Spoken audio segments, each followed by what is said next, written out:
আসসালামু আলাইকুম আপুরা ও ভাইয়েরা, যে যেখান থেকে দেখছেন সবাইকে শুভেচ্ছা। আমি আজকে দেখাবো গুঁড়া চিংড়ি দিয়ে লাউ রান্না করা। সেই জন্য দিয়েছিলাম একটা কড়াইয়ের মধ্যে দিয়েছি একটু হলুদ, হালকা মরিচ, আর দিয়ে দিয়েছিলাম গুঁড়া চিংড়ির মাথাগুলো দিয়ে দিয়েছিলাম বাইটটা, আমরা বলি জোগা। বাইটটা দেওয়ার পরে ভালো করে কষাইবেন, তেল ছাড়া, আদা রসুন ছাড়া।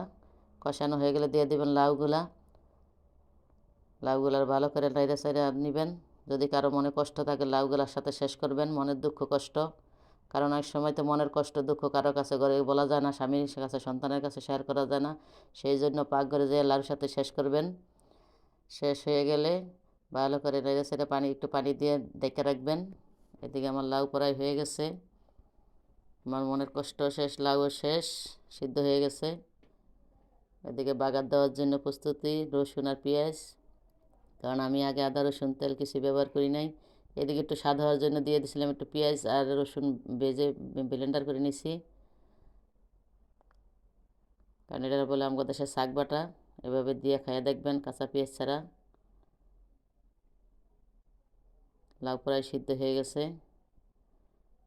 কারণ সময় কম, মেয়ের স্কুলে দিয়ে আসছি, আবার স্কুলে যাইতেই বানতে। আমাদের প্রবাসীদের জীবন, বিনা বেতনে আমরা হইলো ঘরে চাকরি করি।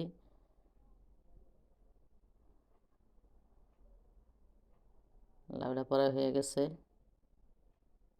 আরেক চুলায় দিয়েছি ভাত। আমি দেখেন লাল করে নিয়েছি পেঁয়াজটা রসুনটা তেল দিয়ে ভেজা।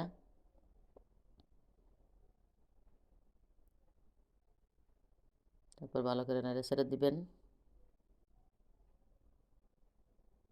এভাবে একবার রান্না করে খেয়ে দেখবেন।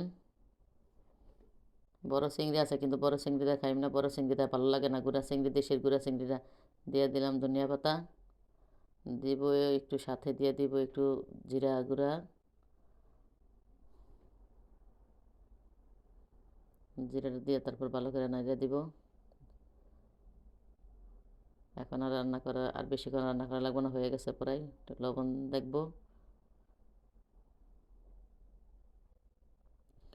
আমার মনে হয় লবণ আর একটু লাগবো, কারণ তরকারিতে একটু লবণ বেশি দিই, কারণ ভাতে যাতে লবণটা কম লাগে। এভাবে গুঁড়া চিংড়ি রান্না করলে আমার কাছে অনেক ভালো লাগে, ভাত খাইতে অনেক স্বাদ হয়। হয়ে গেছে আমার লাউ রান্না করা। আসসালামু আলাইকুম, সবাই ভালো থাকবেন।